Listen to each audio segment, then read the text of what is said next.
으로 기획한 내용을 보면 2050년에 수도권은 60%가 몰려들고 등등의 뭐 GTX라든가 한 여러 가지 문제가 생긴다.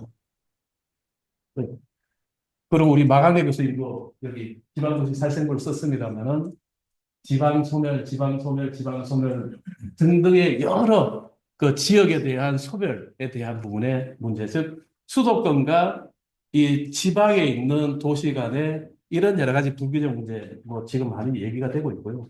되게 어렵다 이거 하는 게. 그다음에는 경부축하고 비경부축은 보면은 제가 이렇게 지역별로 쭉 해봤는데 그림은 뭐냐면 경부축에 있는 고속도로 톨게이트에서부터 10km 내에 행정 시, 군, 읍면 지역, 중심지가 포함되는 지역을 찾은 거예요. 그 지역을 찾아보면 2020년에 면적 단위로 보면 한 8.8% 정도 되는데 저기 인구는 한 3,100만 정도 가까이 살아서요. 실제로 수도권보다 조금 적은 지역에 훨씬 더 많은 한 60% 정도가 살고 있습니다. 자, 다음으로 이제 권역별로 보면은 자, 뭐 수도권, 강원권 해서 권역별로 인구들이고요. 이거 넣어놓을게요. 자, 또 하나는 우리 권역별로도 보면은 권역별로도 수위 도시의 대체로 한 50% 정도 인구가 대부분 거주하고 있습니다. 이거는 우리나라 수도권의 전국 인구의 한 50%가 거주하고 있고요. 그다음에 각 권역별로도 중심 도시의 한 50% 내외가 거주를 하고 있습니다. 이게 이제 구조가 이렇게 돼가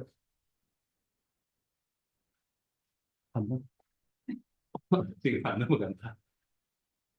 넘어가는데 이거. 자, 넘어갈게요. 아, 이거 제가 가지고 올 거예요. 그 다음에 중소도시하고 대도시 간의 인구들을 보면은 수도권의 인구는 1970년에서 2020년까지 전체적으로 196%가 증가했어요. 즉, 196%가 증가했으니까 처음에 1이었다고 한 3배쯤 되잖아요. 비수도권 도시들은 보면은 이게 철저하게 인구 규모에 따른데 원래 도청이 있었던 도시들은 126% 정도 증가했으니까 그 전에 70년의 인구의 한 3배쯤 되고요. 그래서 연평균은 1.6% 증가했고요. 남은 20만 도시 정도에서는 18%, 연평균 0.35, 10에서 20만 도시는 이제 감소했죠. 철저하게 인구가 큰 도시들은 성장했고, 작은 도시들은 감소했고요. 자, 어, 이제 이거 누르면 돼? 네네. 이게 안 돼서 스크롤러요. 어, 우리 100만 도시하고 50만 도시 이렇게 구분해 보면은 60년부터 1960년에는 100만 이상 도시는 서울하고 부산이었다가 약 5년 단위로 보면은 자, 대구가 비수도권 도시 중에서 60년에 50만 도시였다가 이게 70년에 계속 대구되고 있다가 대구가 81년에 대구가 드디어 그 100만 이상이 되고요. 이제 100만 도시와 50만 도시들이 수도권하고 비수도권도에서 어떻게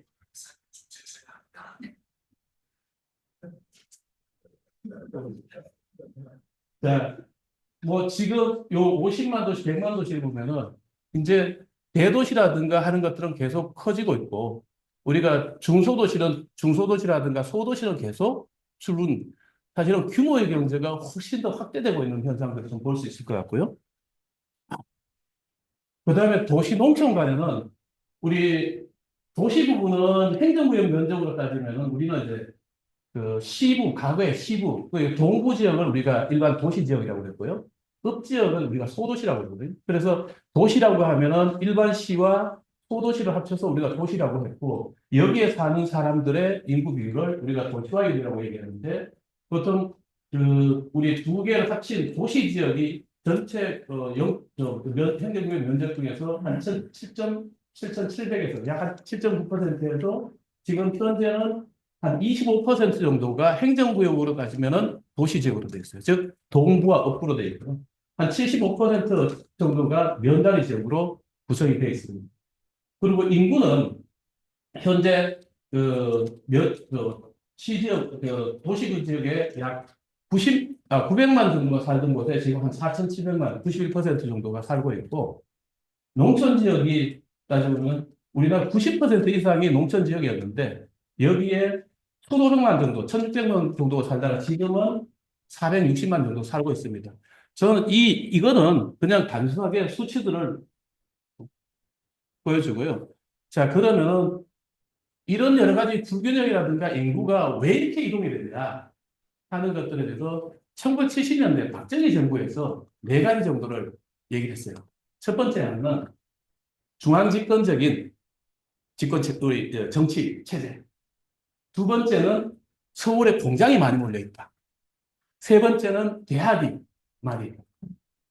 네 번째는 사람은 나와서 서울로, 말은 나와서 제주도, 뿌리 깊은 서울 중심주의. 이 네 가지가 서울로 사람들이 많이 모이는 인구 이동이 되는 수도권 집중의 원인이다. 이렇게 얘기했거든. 이때 당시에 사실은 청와대에서 얘기를 하다가 그래서 대학이 서울이라고 하는 이 한 도시에 4년제 종합대학이 37개가 있는 도시가 전 세계에 없다. 이 대학들을 좀 분산시켜야 되겠다. 그래서 나왔던 대학이 중앙대학을 안산으로 보내겠다. 나왔어요. 근데 안산, 여기 중앙대에서 반발을 했죠. 못 갔어요. 그 서슬프런 박정희 시대에. 그래서 다시 어떤 정책을 폈냐면은 이 캠퍼스 정책을 폈죠. 그래서 중앙 한양대, 에리카 등등의 이제 수도권 지역과 비수도권 지역에 서울에 있는 이 캠퍼스 정책을 펴서 지금 오히려 이 캠퍼스들에 더 많은 학생들이 지방에서 오고 있습니다. 자, 그 다음에 제조업에 대한 부분은 이거는 뭐냐면 결국은 그때 당시에 우리가 산업화되었을 때 일자리 대학이고요. 그래서 일자리들을 안산이라든가 바늘 공단이라든가 하는 것들을 만들면서 분산시키는 정책들이 있었고요. 그리고 뭐 서울에 사람 나와 서울 이거는 이때 나온 정책 이때 그래서 1.21 사태라고 혹시 여러분 아는지 모르겠는데 김신조 사건 이후에 우리의 서울을 휴전선에서부터 평양과 비슷한 거리에 두겠다라고 해서 임시행정 수도 백지 계획을 만들었어요. 그런 여러 가지 정책들이 나오게 되는데 자 그러면은 이것들을 제가 이제 조금 뭐 비슷하게 이렇게 정리를 해볼 수 있는데 왜 이렇게 저는 이렇게 인구 구조라든가 인구들이 이렇게 불균등한 분포를 가질까? 저는 첫 번째는 이제 산업적인 측면이에요. 아까 우리가 60년에 보니까 전국 인구 한 2,500만 중에서 이 1,500만, 이건 1,600만이 농촌에 살았거든요. 제가 그때는 우리는 농업사회였어요. 1960년에 농업사회고 우리나라 1인당 소득액이 한 140만 원 정도 됐어요. 지금 한, 3천만 원 좀 넘어가죠. 지금 200배 이상 증가했거든요. 그때는 자 대부분의 농민이었고 이 우리 국민들의 부가가치는 어디서 나왔냐면 토지에서 나왔어요. 그러니까 토지에서 나오니까 대부분의 사람들이 농지에서 일을 하고 농지에서 우리가 부가가치를 얻었는데 산업시대가 되니까 이제 우리는 저 박정희 정부 때부터 산업화 정책, 공업화 정책을 폈거든요. 그래서 중소도시라든가 수도권 지역에 공장을 중심으로 해서 사람들이 몰려갔어요. 그래서 상대적으로 보면 농촌 지역에서도 생산성이 향상이 되니까 여기에 농민들이 많이 있으면 경작 면적이 줄어들고 농민들의 소득이 줄어들어요. 이 사람들의 생산성이 높아지면 여기에 인구가 이렇게 많이 살면 안 돼요. 사실은 저는 자연스러운 과정이라고. 그거 지금은 어떻게 되냐면은 이제 공장에서 우리가 부가가치를 얻었다면 이제는 우리 사회도 지식사회가 돼요. 이 지식사회의 특징은 뭐냐면 부가가치가 사람과 사람의 접촉으로 부가가치가 발생해요. 그러니까 사람이 많이 몰린 곳에 가서 있는 것이 훨씬 더 새로운 어떤 산업이라든가 부가가치를 만들어내는 어떤 구조가 되어 있기 때문에 이런 부분, 그래서 창업이라든가 하는 것들이 굉장히 쉽게 되는 그런 부분이 하나 있고요.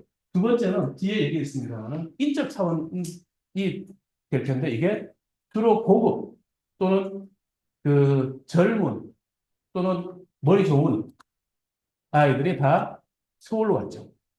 대도시로 옮겨갔어. 뒤에 그 자료들은 뒤에 보여드릴게요. 그리고 또 하나는 우리가 중앙 집권적인 어떤 시스템을 가지고 있다 보니까 가령 대전지방국세청장을 하려면은 충남대를 나와서 대전에서 성공해서 갈 수 있는 것이 아니고 서울에 있는 대학을 나와서 고시를 보거나 좋은 시험을 봐서 이 사람들이 중앙구청을 돌다가 대전을 한번 거쳐서 오는 거예요. 그 지역에서 성장을 해서 그 지역에서 출세를 할 수 있는 구조가 아니에요. 그러니까 출세를 하기 위해서는 서울로 와요. 여기에서 시험 정보도 더 많고 훨씬 많은 것이 있어요. 우리는 지역에서 태어나서 지역에서 그 지역에서 성장해서 출세할 수 있는 구조가 안 돼요. 그러니까 공무원이 돼도 서울로 와요. 이런 어떤 구조도 있고요. 또 하나는 우리가 이제 지역 발전은 결국은 사람과 산업, 그 다음에 좋은 공간. 이 좋은 공간이라는 것은 접근은 좋은 공간. 지금은 사실은 도로, 철도, 각종 접근성이 좋은 이런 여러 가지 인프라가 잘 갖춰져 있는 거예요.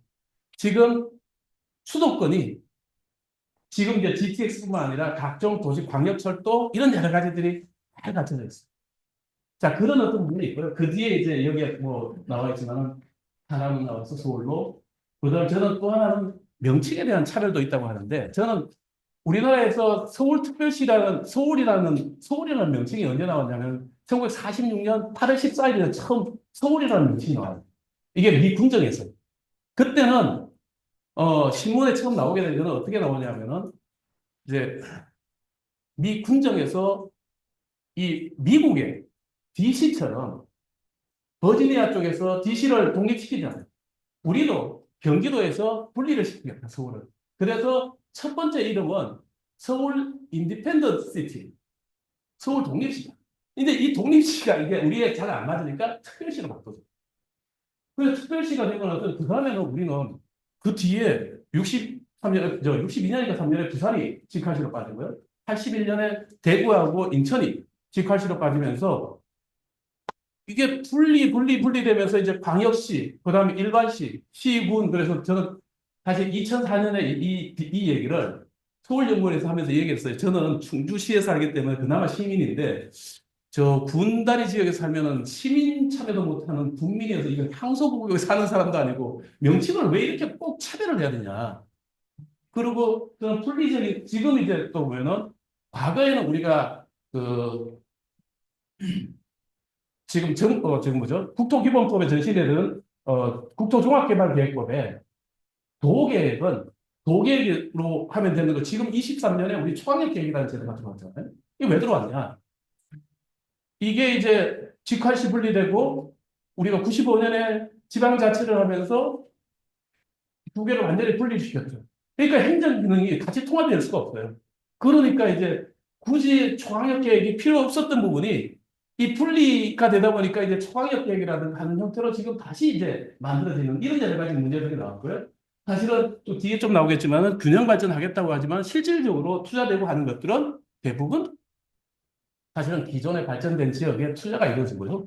자, 이거 2013년에 사실은 우리가 일주기 감축이라든가 하는 것들을 해왔는데 보셔서 알겠지만은 다른 지역들은 다 10몇% 정도 그 정원 감축을 했는데 서울만 1.2% 감축했어요. 가장 낮은 감축. 뭐 어쨌든 이런 여러 가지에 따라서 결국은 대학 정원에 따라서 정원을 줄여야 되는데 이게 시장에 맞춰서 경쟁력 있는 것은 그대로 두고 낮은 건 줄여라. 한편으로 맞는 얘기인데 이거는 이제 균형이라든가 하는 차원에서 보면은 과연 이대로 하는 것이 적정하냐? 자, 이거는 뭐 가치 판단을 떠나서 이렇다는 얘기고. 자, 그 다음에 그 지역별로 사실은 같은 인구 수가 있더라도 고급 인력이 또는 젊은 인구가 어디에 있냐? 지금 요 인구 이동을 보면 20대는 서울로 와요. 수도권으로. 이 사실은 수도권이라고 하지만은 그냥 서울이라고 생각하면 돼요. 그럼 40대 이후부터는 오히려 귀농귀촌으로 해서 지방으로 빠져나갑니다. 그러니까 연령대에 따라서 좀 다르게 움직이죠. 저는 앞으로 2040년, 50년대 저 40대 이상이 귀농될까? 지금은 이 사람들이 대체로 농촌에서 도시로 온 사람이니까 비촌이 되는데 처음부터 도시에서 태어난 사람은 글쎄 갈까? 조금 다른 어떤 생각을 할 수 있을 것 같고요. 자, 그 다음에 청년, 잠깐 다음으로 넘겨가고. 요거 재밌는 자료입니다. 제가 가끔 얘기할 때, 자, 전국에서 고등학교 3학년에 성적 상위 10%는, 상위 10%, 90%는 서울로 온다. 그리고 중간 정도 성적 되는 애들이 지방 지역으로 갔다가 졸업할 때 친구 한 명, 두 명 손잡고 세 명이 서울 온다. 그러면은, 여기, 제전 충청권에서 20%에서 일반 3, 4% 정도가 서울로 옵니다. 나머지 이제 사실 부울경 10%지만 강원은 이 정도. 이제 전문대는 사실은 전문대학은 조금 이것보다는 이동 인구가 좀 적어요. 상대적으로. 그러니까 좀 더 공부 잘했, 뭐 이렇게 좋은 인력보다는 좀 더 공부를 잘했던 아이들이 서울로 가요. 넘어갈까요? 이게 그러면 졸업하고 어떻게 움직이냐? 여기 보면 지금 대전, 세종, 충청 지역에서 졸업생들의 60%가 서울로 와서 취업을 합니다. 나머지 지역들은 한 30% 내외예요. 그 다음에 강원권이 또 한 65% 내외가 서울로 옵니다. 얘기했듯이 지역으로 내려갔다가 서울로 오죠. 자, 볼게요. 넘어갈게요. 다음에. 여기 보면은, 그러면은 이 친구들의 임금을 봐요. 임금은 어떻게 되냐? 가장 높은 애들이 어떠냐? 고등학교를 지역에서 나왔고, 대학을 수도권에서 다녔고, 취업을 수도권에 한 친구들이 2000년에 월급이 300만 원대로 가장 높아요. 두 번째가 고등학교를 지역에서 나왔고, 수도권에서 대학을 다녔고, 지방으로 가서 취업한 애들이 두 번째예요. 2,700만 원 정도. 수도권 세 번째고, 네 번째가 지방 수도권이에요. 이 친구들은 이제 지역에서 고등학교 졸업하고, 지역에서 거점대학을 다니고, 수도권 취업하는 애들이 세 번째. 제일 월급 낮은 애들이 지역.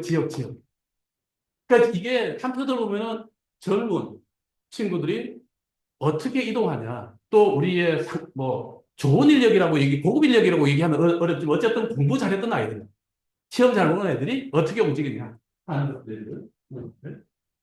그리고 이 권역별로 보면 우리가 1기 신도시, 2기 신도시 얘기할 때 우리 5대 신도시들을 건설하고 수도권 5대 신도시를 건설했을 때 이 여기에 들어간 주민들이 대부분 서울에 있는 사람들이다. 그렇기 때문에 이게 지역에 있는 인구를 별로 안 빨아들였다고 얘기하지만은 실제로 보면은 우리나라에서 처음으로 5년 단위로 비수도권 지역에서 인구가 감소한 것이 90에서 95년입니다. 이때가 1기 신도시 입주가 시작된 때예요. 그리고 2기 신도시라든가 들어갈 때가 두 번째로 됐고요. 그 다음에 이제 사실은 2012년에는 또 우리가 혁신도시라든가 세종시 때문에 오히려 지역에 조금 연관했대요. 이거 넘어갈게요. 그래서 혹시 여러분 토다유전이라고 배웠죠? 우리 농촌에서 도시로 왜 사람들이 이동하냐? 결국은 농촌보다 도시에서 받는 기대임금이 크기 때문이다. 그래서 이 기대임금은 결국은 뭐냐 하면은 거기에 농촌에서 많은 사람들이 가서 일자리가 없고 실업자들이 있는데 도시정부에서는 이 실업률을 낮추기 위해서 농촌에서 많은 사람들이 그 실업률을 낮춰야 되고, 실업률을 낮추니까 취업 확률이 높아지고, 그로 인해서 실질적으로 받는 임금은 같지만 기대임금은 올라가는 거죠. 이게 똑같은 것이 뭐냐면, 수도권하고 비수도권을 같이 연결해봐도 똑같아요. 자, 수도권에 주택 문제라든가 하는 것들이 있어요. 문제가 생기니까 주택 가격이 올라오죠. 주택 공급을 하죠. 그럼 더 많은 사람들이, 가격이 떨어지죠? 더 많은 사람들이 수도권에 와요. 그럼 다시 또 주택 가격이 올라가요. 이 악순환이죠. 이게 결국은 토다로에서도 이제 핵심은 뭐냐면은 인구가 유출하는 지역에 문제를 해결하지 않고 유입되는 지역에서만 문제 해결하려면 이게 해결 안 된다. 결국은 우리도 수도권 내 문제 해결하기 위해서는 비수도권의 일자리라든가 다른 어떤 정책을 펴야지 이렇게 해서는 우리가 풀 수 없다 하는 얘기고요. 자, 그 다음에 이것은 이제 우리 국토의 그냥 인구에 대한 분포라든가 하는 것들에 대해서 가급적이면 저는 이제 가치보다는 그냥 이런 현상이 있다. 왜 이렇게 됐을까? 요인에 대한 부분 좀 얘기한 거고요. 사실 이 문제를 풀기 위해서 수도 이전하겠다라는 얘기를 들었잖아요. 수도는 수도 이전이라는 것은 사실은 균형 발전을 하기 위한 하나의 수단이지 이 자체가 목적은 아니거든요. 우리 서울이라는 말도 두 가지 의미가 있어요. 하나는 그냥 우리 현재 살고 있는 이 지역, 우리 한반도에 있는 이 공간 지역을 서울이라고 얘기를 하기도 하고, 또 하나는 수도라는 말의 뜻은 그 나라에서 가장 중심, 행정기능이라든가 하는 것들이 몰려있는 지역, 수의도시라는 의미, 두 가지의 중의적인 의미를 가지고 있잖아요. 사실 그래서 우리 서울이라는 말이 46년에 처음 쓰일 때도 그 의미가 가장 들어왔던 거고요. 자, 음, 실제로 이제 수도 이전에는 논의라든가 하는 것들이 시도들이 많았어요. 보면은 이승만 정부 때도 군사적인 이유 때문에 부평이라든가 영등포로 서울에 있던 걸 옮기게 됐다. 71년에는 DJ가 행정수도를 대전으로 옮기겠다. 공약. 전두환 대통령은 대전을 행정주민 도시로 만들겠다. 등등의 여러 가지 공약들이 있었고요. 그 다음에 이제 과천이라든가 대전에 이청사, 삼청사들이 만들어졌고, 이거는 수도 이전보다는 중앙행정 기능을 이전시킵니다. 자, 실제로 그 다음에 우리는 2005년에 행복도시 뭐 제정해서 이제 12년부터 중앙행정 기능을 세종시로 이전을 했고요. 박정희 정부 때 아까 얘기했듯이 77년부터 수도 이전 계획을 세웠는데, 요게 이제 백지 계획에 대한 내용이고, 이 한편으로 브라질리아하고 좀 비슷하지 않아요? 그리고, 한편으로 요걸 다 연결시키면 세종시가 되거든요. 예, 여기 보면, 여기도 이제 세종 대통령실은 여기에 있고, 요게 중앙행정기관, 중앙정부, 그 다음에 대법원, 국회, 그 다음에 여기는 시청, 뭐 이렇게 계획들을 했거든요. 이렇게 계획을 하고 실제로 여러 추진을 해왔다가 마지막에 12.16이 일어났을 때 집무실에 책 두 권이 있었다고 그랬죠. 임시행정 수도를 위한 백지 계획과 2000년대로 향한 국토부상.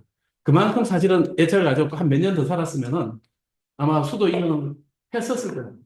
지금보다 훨씬 더 쉽게, 지금은 사실은 그때는 독재를 하니까 대통령 한마디면 갈 수 있었죠. 지금은 여러 가지 중위 거버넌스 다 해야 되니까 실제로 어려운데요. 넘어갈까요? 자, 우리 참여정부에서도 신행정 수도 대통령 공약을 냈었고 여러 가지 발표들이 있었습니다. 넘어갈게요. 근데 중요한 결정이 있었죠. 아마 2004년에 헌마, 이제 헌가, 헌나 이렇게 보면 헌가는 이제 주로 위헌 법률에 대한 심판, 헌나가 탄핵, 뭐 이런 여러 가지인데 어쨌든 헌마에 대한 것들이 이제 나오게 되는데 이때 어 저도 사실은 생각을 못 했었는데 야 관습헌법으로 서울이 수도다 하는 얘기를 처음 들었는데 사실 우리는 관습헌법이라는 건 뭐냐면 관행의 전제, 반복성, 항상성 이런 여러 가지가 있으면은 관습헌법을 문제를 한다고 해요. 그리고 프랑스 같은 경우에는 국호, 국어, 뭐 이런 여러 가지 지금 보면은 프랑스 언어는 프랑스어다. 국가 상징은 뭐 이런 여러 가지 있고요. 우리도 보면은 실제로 재헌헌법을 할 때 회의록을 한번 보면은 우리나라 국기를 태극기로 정하고 이렇게 그 기록을 하려고 그랬는데 그때 이승만 대통령이 국기 바뀔 수도 있는데 굳이 지금 여기서 정할 필요가 있냐 헌법에서 그런 얘기해서 사실 안 들어갔다고 해요. 그 회의록에 저도 이제 회의록 봤고요.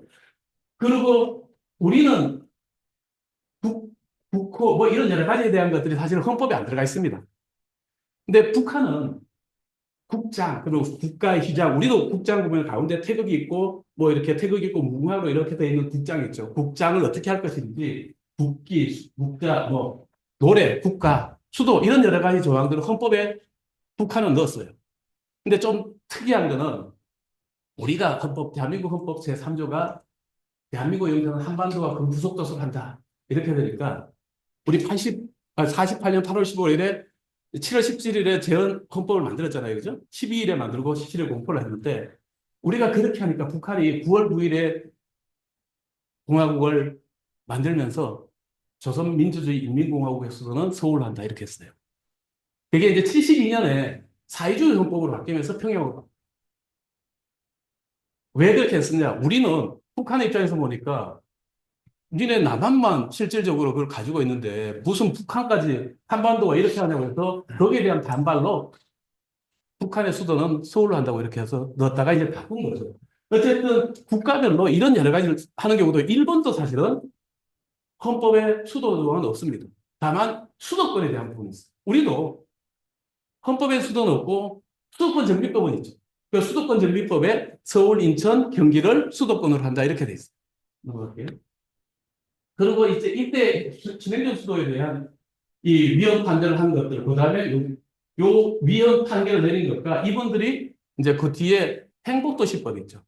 행복도시법에 어떻게 되느냐 하는 것들을 쓰는데 각기 이제 여러 가지 주장들이 있었습니다. 한번 넘어갈게요. 아마 뒤에 우리 기자님이 또 하실 것 같은데 요 내용에 대해서 그러면 관습헌법이라는 것이 이게 맞냐? 그러니까 헌법을 했던 사람들한테 한 20명한테 물었는데요. 그 중에서 관습헌법의 수도가 서울이라는 것을 관습헌법으로 인정되냐, 동의가 되냐 하는 걸 해보니까 헌법학자들이 한 60%가 동의 안 된다고 했어요. 어쨌든 이런 여러 가지 있었고요. 재판관이는 어떻게 하겠냐 등등의 여러 가지를 물었던 내용들이고요. 그리고 이건 아마 뒤에 기자님이 얘기하실 것 같은데 그러면 우리가 2019년, 20년에 민주당에서 여야가 합의를 해서 특별법을 만들면 우리는 수도 이전할 수 있다라고 얘기를 했는데요. 이거 불가능합니다. 왜냐? 이때 위헌 판정을 헌재 판결에서 수도를 이전하려면은 무조건 우리가 헌법 개정에 대한 부분에 128조, 129조, 130조에 있는데 그 130조에 있는 모든 조항을 지켜라고요. 그러면은 우리가 수도 이전하기 위해서 국회 3분의 2가 동의가 돼야 되고요. 국민투표해야 되고 공고기간 이런 단까지 다 거쳐야 돼요. 그렇기 때문에 현실적으로 헌법을 바꾸지 않으면 우리는 현재 수도 이전이라는 것은 사실은 할 수 없는 상황입니다. 이거 아마 조금 더 기자님 얘기하실 것 같아요. 저는 넘어갈게요. 이것도 넘어가. 이거를 넘어가. 그러면은 예? 자, 우리가 자, 균형 발전이라는 부분을 얘기할 때 국가 균형 발전, 국토 균형 발전, 지역 균형 발전 여러 다 있었는데 우리 그전에까지는 국가 균형 발전이라고 해요. 저는 국가 균형 발전이라는 것은 용어가 잘 안 맞다. 우리가 국가 균형 발전을 한다는 것은 삼권, 예를 들어서 입법부와 사법부와 행정부에 대한 것이 서로 균형을 갖는 부분도 있고요. 경제적이라면은 대기업과 중소기업 이런 여러 가지 경제적인 어떤 부분, 균형 이런 다양한 균형이 있는데 우리가 지금 얘기하는 여러 가지에 대한 균형이라는 것은 국토예요. 국토상. 그래서 지역 균형 발전을 얘기하든지 아니면 국토 균형 발전이라고 얘기하든지. 그래서 지역 균형 발전위원회 오케이. 근데 국가 균형 발전위원회는 정부 조직으로도 좀 정확하게 찝지 못하는 부분이 있지 않느냐 하는 얘기를 그때 뭐 균형 발전 균형위에 갔을 때도 그런 여러 가지 얘기를 했었는데 그리고 균형은 균등 아니다. 아까 얘기했잖아요. 농촌 지역에 그러면은 지금 우리가 농촌 지역에 소요만이 살아야 되나? 못 삽니다. 거기에 그 지역에서 그런 부가가치를 지금 우리 일반 도시에서 우리가 1인당 소득이 나올 만큼의 이 소득을 농촌 지역에서 농업이라든가 다른 어떤 그 직업이라든가 산업을 통해서 그만한 소득을 부가가치를 우리가 이끌어낼 수 있느냐 그렇지 못하거든요. 그렇기 때문에 균형 발전을 해야지 균등 발전은 아니다. 균형 발전이라 그러면 이제 서로 밸런스. 그래서 지역에서 또는 뭐 예를 들면 뭐뭐 군에서 균형 발전하게 하자면 그렇게 하면은 실질적으로 균형 발전이 이루어질 수 없다. 하는 분이 어디 우리가 균형 발전이라는 내용을 정확하게 좀 우리가 파악하는 것이 필요하다는 얘기고요. 다음에. 근데 균형 발전을 해야 되냐? 사실은 조금 아까 우리 김찬호 회장님 야, 코딱지만 한다고 해서 무슨 균형 발전 해야 되냐는 말씀을 하시거든요. 아니, 있어요. 사실 특히 이제 경제학을 하시는 분이 그런 분은. 근데 또 도시계획을 한다든가 이쪽 분야에서는 지역 개발 쪽에서는 균형 발전해야 된다는 쪽이 많고요. 그런데 저는 필요하다. 첫 번째 하나는 뭐냐면은 우리 옛날 조선시대 때도 사고를 네 군데 분산했잖아요. 위험 분산이. 서울 한쪽에 또 이 지역 한 군데에 모든 자원이라든가 이런 것들이 몰려 있으면은 우리 서찬성 뭐 대지진도 일어났었고 뭐 지금 또 화재도 있고 한데 이런 자연재해라든가 또 특히 우리는 남북 간이 대치하고 있는 상황입니다. 전쟁이라든가 이런 여러 가지가 있었을 때는 한번 이 지역이 문제가 생기면 다시 한번 재개하기가 어렵다. 그래서 위험 분산을 위해서도 필요하고요. 두 번째는 저는 헌법 정신의 구현입니다. 저는 대한민국의 영토에 어디에서 살든 국가가 제공하는 공공재를 평등하게 이용할 수 있게끔 해줘야 된다. 그게 사실 공화국의 원리다. 하는 거고요. 세 번째는 이제 국민 간의 위화감. 사실은 잘 사는 지역과 못 사는 지역의 격차가 커지면 커질수록 사실은 난이라든가 하는 것들이 일어날 가능성이 커요. 그러니까 국민 통합이라든가 하는 걸 위해서도 필요하다 하는 부분이고요. 그래서 우리 현재 보면은 우리나라 헌법에 지역 균형 발전과 관련된 조항들이 어떤 게 있냐 한번 찾아보면은 우리 헌법 제문에 보면은 이렇게 있어요. 정치, 경제 등 모든 분야 각인의 기여를 균등히 하며 기회 균등 이거 균형 발전이 안 되면 기회가 사실은 안 생겨요. 기회 균등. 그다음에 국민 생활의 균등한 발전을 향수하게 하고 그다음 119조 이하에 보면 균형 있는 국민 경제. 국토가 정하는 균형 있는 개발과 이용. 그다음에 국토의 효율적이고 균형 있는 이용과 개발. 지역 간 균형 발전을 위해서 의무를 진다 등등의 요거는 직접적으로 균형 발전에 대한 것을 언급한 것들이고요. 그다음에 사실은 우리 헌법 1조 1항 잘 알죠. 대한민국은 민주공화국이다. 됐으면 공화국이라는 자체가 사실은 모든 국민이 평등한 권리와 이걸 가져야 된다는 것이 공화국의 원리고요. 그래서 지역 간 불균형 해소라든가 하는 것도 연결될 수 있고, 그 다음에 이제 10조에 보면은 평등권인데 행복추구권에 대한 부분이고요. 이게 결국 영국에서 살더라도 불이익 받지 않게 국가의 의무를 규정하고 있다고 보고요. 그 다음에 34조 1, 2항을 보면은 여기에도 이제 국민들의 기본적인 인간다운 삶, 그래서 어디에 살든 간에 최소한의 삶의 질을 누릴 수 있게끔 만들어줘야 된다는 것이 조항입니다. 자, 넘어갈게요. 그러면 사실은 이런 헌법이 나오면은 이런 헌법 조항에서 우리는 각종 정책들을 펴왔습니다. 이 뒤에 여러 가지 정책들인데 이 가장 대표적으로 그래서 균형 발전 정책이라든가 하던 것들을 펴왔고요. 이 정책들을 집행하고 실행하기 위해서 법률들을 만듭니다. 이 법, 여기서 하나는 법을 만드는 우리 균형 발전을 위해서 결국은 인적 차원에서.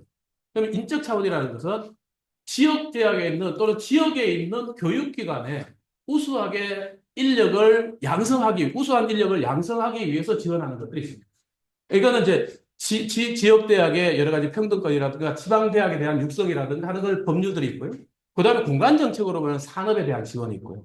세 번째 이제 공간적인 어떤 측면으로 공간적인 측면에서 보면 그 지역에 대한 인프라라든가 이런 것들을 지원하기 위한 여러 가지들이 있는데요. 여기서 뭐 인적 차원의 것들만 한번 넘어가면은 거기로 보면 각기 뭐 지역 인재 육성이라든가 기회 균등 뭐 이런 여러 가지에서 지역 대학 지원이라든가 교고 교육이라든가 온라인 교육이라든가 이런 것들을 강화하기 위한 여러 가지 법들이 있고 지원하는 것들이 있습니다. 그래서 헌법 정신이 나오면 그것들을 달성하기 위한 정책들이 있고 그것을 실질적으로 이제 법을 집행하기. 우리는 법이라는 것은 국회가 만들면은 사실은 행정부는 행정부의 모든 기관들이 뭐냐면 이 법을 집행하기 위해서 사실 존재하는 조직이에요. 이 행정부와 지방정부가 이런 어떤 그 법률들을 집행을 해서 균형 정책이라든가 하는 것들을 하려고 하는데요. 그런데 인적 차원에서 그렇게 교육이라든가 하는 것을 지방에 많이 하겠다라고 했는데 실제로 보면은 이 대학 재정 지원이라든가 국가가 제공하는 국가가 국비를 통해서 투자를 하는 지역들은 어떻게 되냐? 지금 어 2000, 여기 2007년부터 뭐 제가 부정한 건 2020년까지 했는데 대체로 국가 국비의 한 9% 정도가 서울대로 가고요. 그 다음에 나머지 한 9% 정도 한 두 개 대학이 연대와 고대가 합치면은 그 정도 비율. 이 여기에 대한 어떤 재정 불균형에 대한 부분이고요. 사실은 우리나라가 초등교육과 중등교육에는 비교적 교육비를 많이 써요. 여기 뭐 제가 오른쪽에 OECD 평균하고 얘기했는데 우리나라 학생이 일당 공교육 비용하면은 우리는 여기 파란색이 한국이고요. 초등교육과 중등교육에서는 훨씬 더 많은 비용을 쓰지만 고등교육에는 우리가 초등과 중등보다는 훨씬 더 적은 비용을 쓰고 있습니다. 사실은 대학 교육보다는 초등학교, 중고등학교 비용 훨씬 더 많이 쓰고 있고요. 이게 사실 우리가 세금을 쓸 때 교육비라는 것이 우리 좀 쓰는 소비하는데 교육비가 들어간 그 비용들이 대부분 초중등 교육비로 들어가는 겁니다. 자, 넘어갈게요. 그 다음에 이거는 제가 이렇게 공시자료를 가지고 한번 다 찾아봤어요. 우리나라에서 처음으로 대학 공시자료를 했던 것이 2007년이었고요.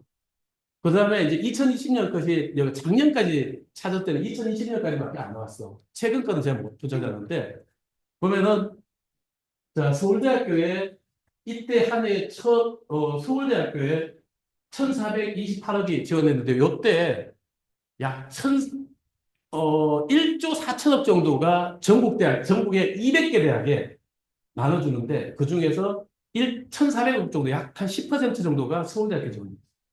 그리고 네, 부산대 경북대로 보면은 2007년은 그나마 450억, 경북대 390억 해서 연대 고대보다 많아요.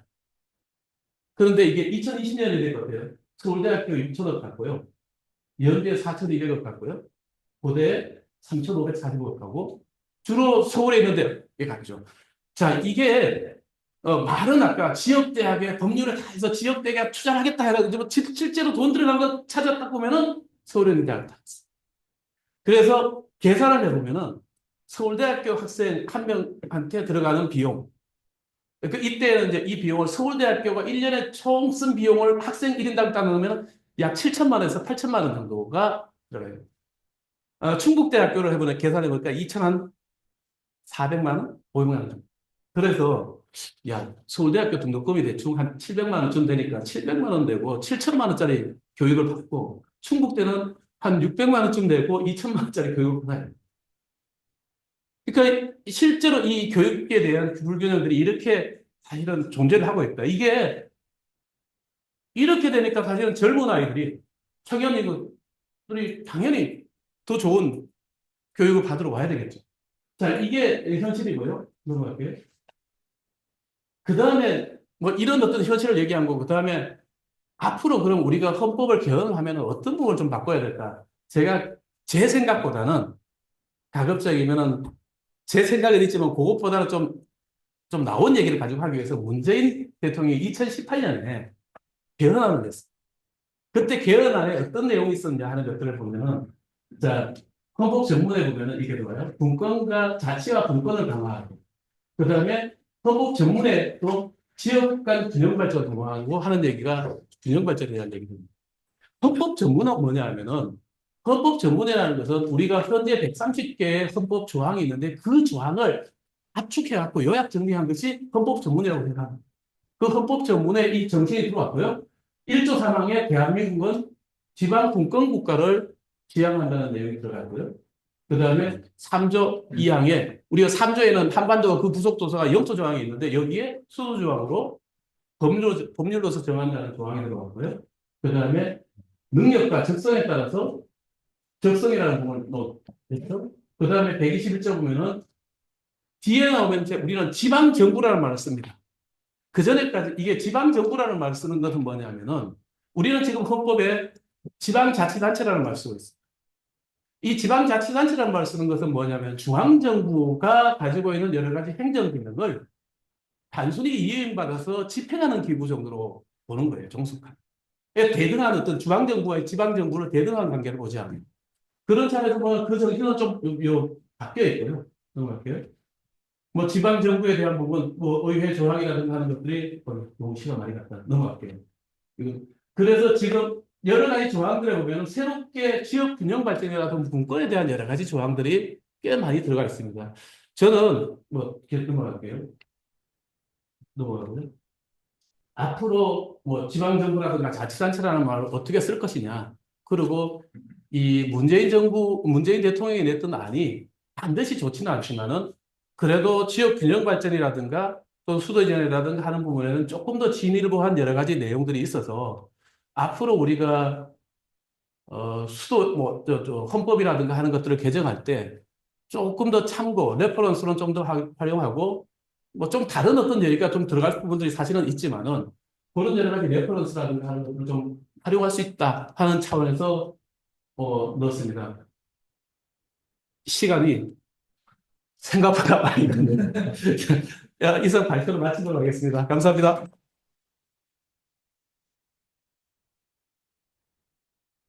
네, 다음으로는 네, 한겨레 21의 김규현 기자님께서 네, 발제를 해주시겠습니다.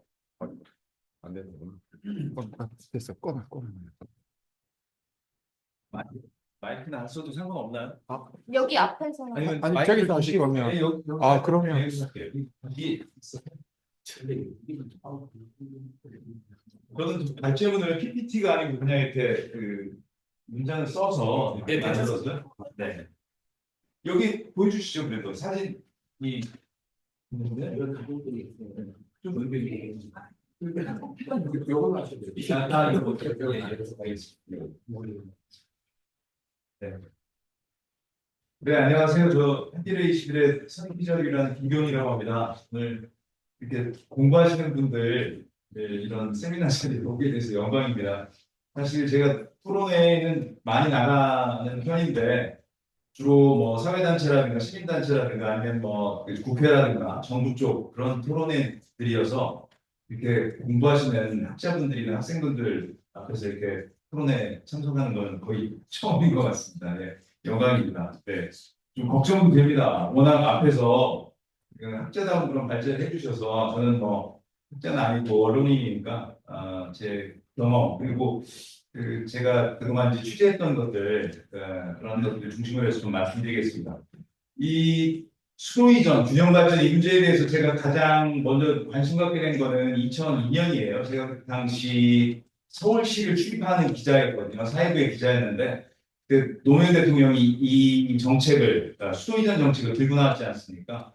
근데 그게 이제 저희한테 할당이 된 거죠. 그 취재가. 그래서 그때 처음 이제 취재를 하게 됐고요. 그 뒤에도 2010년에 그 그러니까 행정수도, 행정도시를 폐지하려는 그런 시도가 그 기억하실지 모르겠는데 이명박 정부에서 있었어요. 그래서 그때 제가 그 아마 차장 정도 했던 것 같은데 사회부에서 그때도 제가 그걸 맡아서 뭐 그걸 이렇게 그 대응하는 그런 취재와 보도를 했고요. 그리고 제가 2014년에는 그 세종시에 지원을 해서 갔습니다. 세종시가 2012년에 입주하기 시작했거든요. 그래서 2014년에 지원을 해서 제가 2002년에 그때도 굉장히 좀 비중 있게 기획 기사들을 썼었고 그리고 2010년에도 그랬고 제가 관심 있는 이 분야가 실제로 어떻게 실행되고 있는지를 한번 보고 싶다. 그래서 지원을 해서 가서 2년 동안 근무를 했고요. 2018년에 책을 냈어요. 세종시에 대해서 노무현의 도시라는 책을 냈습니다. 거의 뭐 지금 절판돼서 찾아보기 어려운데 네, 거의 처음으로 세종시에 대해서 좀 이렇게 종합적으로 다룬 그런 책을 냈습니다. 그게 그러니까 저와 세종시 또는 이런 균형 발전과의 어떤 한 정점이었던 것 같은데요. 그 인연으로 해서 제가 2020 몇 년도인지는 기억 안 나는데 2020년대 초반에 세종시 명예시민까지 되는 그런 영광을 누리게 됐습니다. 저와 이 세종시와 인연은 끝나지 않은 것 같고요. 그 지금 뭐 이 헌법재판소가 여기 나와 있지 않습니까? 지금도 헌법재판소가 너무너무 중요한 결정을 해야 되는 순간인데요. 뭐 그 문제는 이제 뭐 관계 없는 문제니까 헌법재판소가 이 균형 발전 수도 이전과 관련해서 아주 결정적인 그리고 제가 평가하기에는 상당히 부정적인 그런 결정을 2004년에 했어요. 아까 그 교수님 말씀하신 것처럼 반습헌법이라는 이유로 노무현 정부에서 추진했던 신행정 수도 특별법을 만들어서 추진했던 그 사업을 완전 급제동을 걸어버렸죠. 그때 그 핵심 내용이 이거였습니다. 수도를 결정하는 가장 결정적인 두 가지 요소는 국회 소재와 대통령의 소재다. 그런데 신행정 수도 특별법은 법률로서 이 두 가지를 옮기는 계획을 했다. 그래서 위헌이다. 근데 우리에게는 관습헌법이 있고 관습헌법을 위배한 경우에도 그것을 고치려면 성분헌법을 고쳐야 된다. 이런 사실은 이 결정문을 제가 기사도 쓰고 책을 쓰면서 읽어봤는데 상식적인 이야기는 아닙니다. 합리적인 이야기라고 볼 수 없는 논리적으로 모순되는 내용들이 너무나 많고요. 특히 더 좀 어이가 없는 것은 이 헌법소원을 낸 사람들이 요구한 거는 이 특별법, 이 위헌이라는 것을 결정해달라는 내용이 아니었어요. 사람들이 잘 모르는 내용인데 그 사람들이 요구한 거는 국민투표를 하게 해달라고 요구했어요. 헌법소원을 낸 사람들. 근데 국민투표는 헌법을 찾아보시면 알지만 대통령의 재량 안에 있는 문제거든요. 대통령이 중요한 문제, 예를 들면 안보라든가 이런 중요한 문제와 관련해서 결정해서 국민투표를 붙이게 돼 있거든요. 그러니까 그거는 위헌 결정을 할 수가 없는 거예요. 그러니까 엉뚱한 이 반수헌법이라는 것을 이제 찾아낸 거죠. 이 법률가들이 이런 결정을 했고 그때 참 어이가 없는 건 제가 그 당시에도 이 보도가 많이 나왔는데 당시 헌법재판관 9명 중에 8명이 지방 사람이었고요. 심지어 3사람이 충청도 사람이었고 그중에 2사람은 바로 이 세종시 출신이었어요. 심지어 연기군이었는데요, 과거에. 근데 이 사람들 중에 9명 중에 8명이 위헌 결정을 했고요. 그리고 그 충청도 사람, 그러니까 지역과도 관계가 없었던 것 같아요. 충청도 사람도 전원이 위헌 결정에 동의를 했고요. 근데 저는 왜 이 결정이 나왔을까 이렇게 이제 돌아서 생각을 해보면 당시 노무현 대통령이 집권한 그 초기에는 수도 이전, 행정수도 건설에 대한 찬성이 높았어요. 여론조사에서. 근데 그 반대한 주축 세력이 누구였냐면 이명박 서울시장 그리고 나중에 이석연 그 경실련 총장을 했던 이석연 변호사 이런 분들이 이석연 변호사가 사실은 이명박 그 서울시장과 이렇게 그 협력을 해서 헌법소원을 내고 그 투쟁을 이끌었는데 그 사람들이 일종의 이제 그러니까 선전을 한 거죠. 그러니까 선동을 하기 시작했는데 그 핵심이 뭐였냐면 수도권의 집값, 서울 집값이 반토막이 난다. 폭락을 할 것이다. 이걸로 선동을 했는데 이게 수도권에서 그대로 먹고. 그래서 원래 전국 조사에서 그리고 수도권 조사에서도 우위에 있었던 찬성이 반대로 뒤집어지기 시작해서 뭐 조사마다 다르긴 하지만 뭐 한 6대4 또는 뭐 한 5대4, 5대3 뭐 이런 정도로 뒤집어져 버렸어요. 그래서 이 헌법재판소에서 이 결정을 할 때는 그런 여론 지형에서 결정이 됐고 그것이 저는 결정적이었다고 생각합니다. 그리고 나중에 그 보도도 여러 군데 나왔는데 이 헌법재판관들이 다수가 종부세를 내는 분들이었어요. 그러니까 수도권의 부동산과 관련된 욕망을 굉장히 많은 사람들이 갖고 있을 거 아니에요. 기본적으로 집이 있는 사람은 그런 욕망을 갖기가 쉬운 것이고 집을 갖고 있지 않은 사람도 언젠가 자기가 집을 수도권에 살고 있으면 집을 마련할 테니까 그런 욕망을 가질 수 있는데 그것을 제가 생각할 때는 이 헌법재판관한테 대변을 해준 것이라고 저는 봅니다.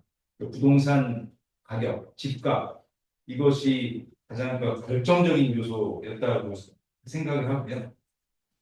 근데 이 결정이 난 뒤에 노무현 정부에서 포기하지 않고 그거를 행정 도시로 바꿔서 사실 그것도 약간 편법적인데 추진됐어요. 근데 이걸 다시 또 이석연 변호사를 중심으로 한 반대편에서 또 헌법소원을 냈는데 어이없게도 이것에 대해서는 또 헌법재판소에서 합헌 결정을 해줬어요.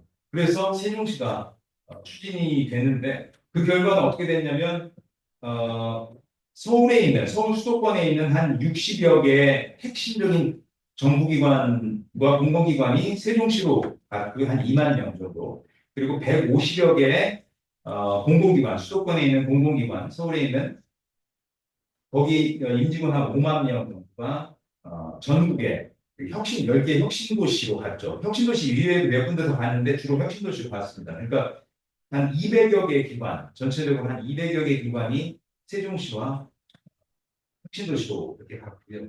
근데 이 결과는 사실 굉장히 좋았어요. 사람들은 뭐 이 세종시 정책이나 혁신도시 정책이 별 효과가 없었다 이렇게 말하는데 실제로는 그렇지 않고요. 2011년부터 16년 사이에 한 6만 명 정도가 수도권에서 지방으로 순위 이동을 했어요. 근데 6만 명 그러면 얼마 안 되는 것 같잖아요. 근데 6만 명만 이동한 게 아니고 실제로는 수십만 명이 이동을 했어요. 왜냐하면 그 이전에 서울에서 그러니까 지방에서 서울로 오는 인구가 마이너스가 10만 명, 20만 명 이렇게 됐었거든요. 근데 그게 계속 채워지다가 결국은 플러스로 넘어가 버린 거죠. 지방 입장에서 보면 그러니까 그러니까 수도권에서 지방으로 가는 사람이 더 많아진 게 2012년이 처음이고 이건 6.25 전쟁 이후로 처음 일어난 일이었어요. 그래서 이런 흐름이 한 5, 6년 정도 이렇게 됐고요.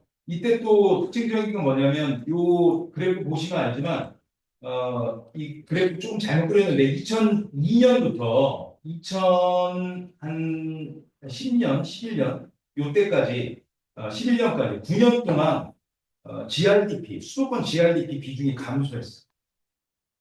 이것도 거의 뭐 6.25 이후로 거의 처음 있었던 일이라고 할 정도로 이거는 굉장히 효과가 오래갔고요. 그러니까 인구는 한 6년 정도 수도권에서 지방으로 유출되는 그런 현상이 나타났는데 그게 어, 이명박 정부와 박근혜 정부 거치면서 점점 이 약해지기 시작하다가 그렇게 보시면 알지만 파란 선은 쭉 올라가다가 노무현 정부 지나서 이 인구 그래프니까 입주가 시작된 게 2012년이거든요. 그러니까 고증부터 해서 평평하게 가다가 다시 이제 올라가서 지금 51% 가까이 됐고요. GRDP는 더 극적이어서 2002년부터 노무현 집권 한 3년부터 내려가기 시작해가지고 오르락내리락 하지만 전체적으로는 내려갔습니다. 그래서 2012년에는 48%까지 떨어졌었거든요. 근데 이게 이 이후에 급격하게 다시 올라가게 됩니다. 이렇게 된 것은 제가 생각할 때는 노무현 정부에서 추진했던 그 균형 발전 정책의 효과가 그러니까 건설은 이명박 정부 시대에 주로 나타났고요. 그다음에 그러니까 GRDP는 그리고 인구는 주로 박근혜 정부 때 나타났어요. 그러니까 지어야지 사람들이 이동을 하니까 그런 이제 시차가 이렇게 나타나는데 그 이후에 플러스된 균형 발전 정책이 없었기 때문이라고 저는 생각을 하고 있고요. 그리고 뭐 지금 상황은 아시다시피 굉장히 이제 심각한 상황으로 바뀌었죠. 2017년에 GRDP가 극적으로 다시 올라가서 50%를 돌파했고요. 그리고 2019년에 인구가 50%를 돌파했고요. 그리고 정확한 연도는 기억 안 나는데 요 즈음에 우리나라 출생률도 1 이하로 떨어졌습니다. 이 세 가지가 문재인 정부 시절에 거의 뭐 동시라고 할 정도로 이렇게 일어났어요. 그리고 뭐 그 결과는 아시는 것처럼 대기업 본사, 그다음에 전국 20대 명분대 이런 것들이 서울에 집중되는 그런 결과를 낳았죠. 저는 이런 불균형 발전이 결국은 대한민국의 쇠퇴로 이어질 것이라고 보는 가장 직접적인 이유가 저는 출생률 문제인데요. 출생률은 우리가 지금 0.7 정도인데 서울이 0.56 이런 수준이거든요. 우리나라랑 하지만 근데 아까 교수님도 말씀하셨던 것처럼 20대 인구가 압도적으로 서울로 이동을 하거든요. 그리고 30대 때는 또 압도적으로 경기도로 이동을 해요. 그 패턴 아시겠죠? 그러니까 대학 갈 때 취직할 때 이제 서울에 몰렸다가 서울이 집값이 비싸니까 30대 때는 결혼하면서 경기도로 가는 거예요.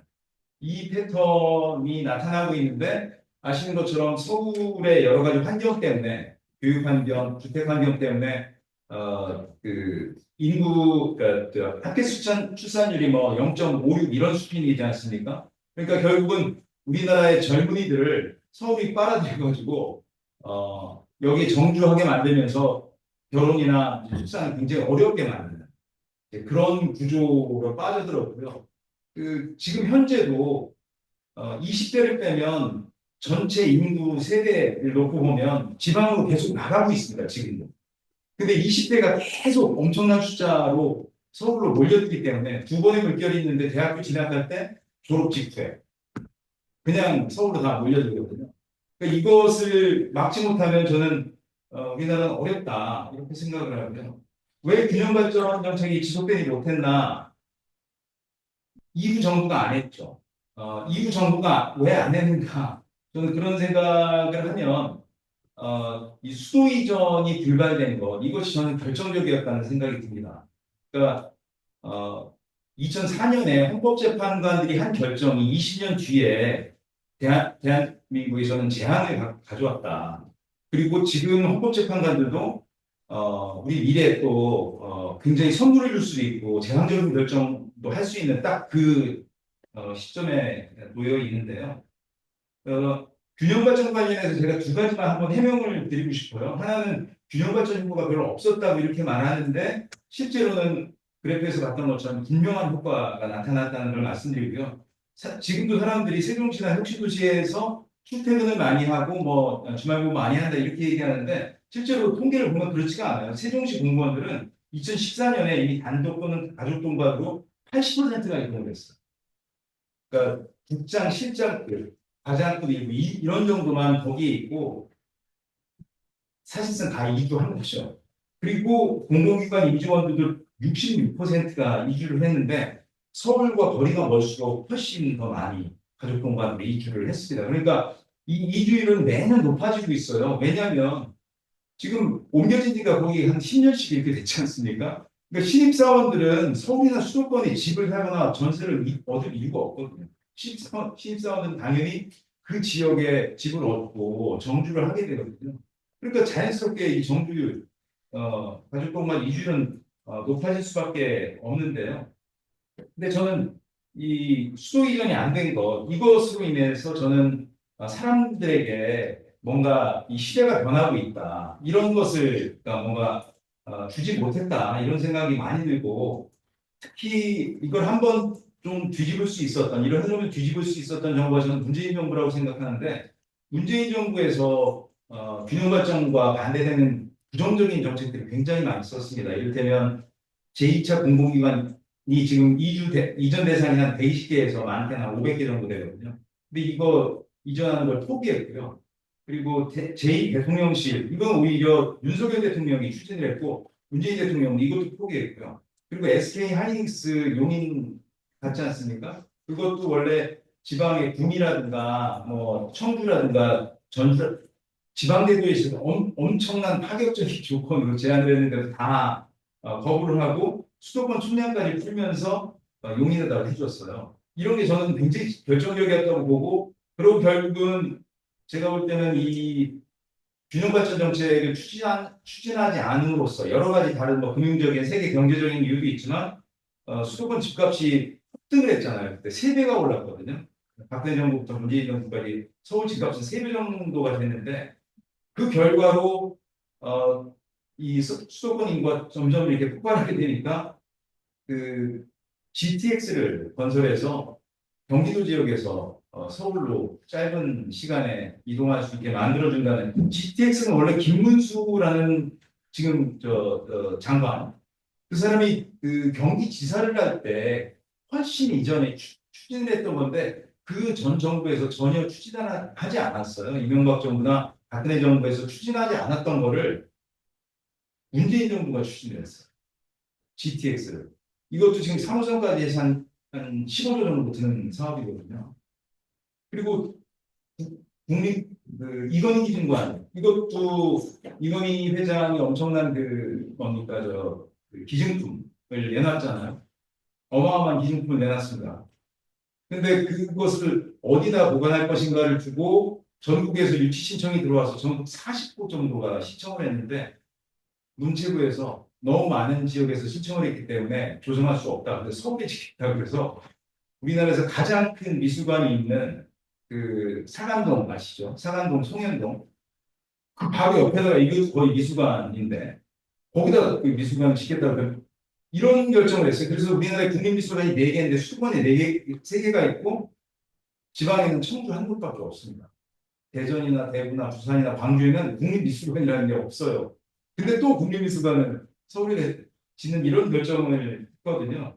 그러니까 이런 것들이 사실 균형 발전 정책을 안 했다는 수준이 아니라 불균형 발전 정책을 굉장히 강하게 추진을 했던 것이죠.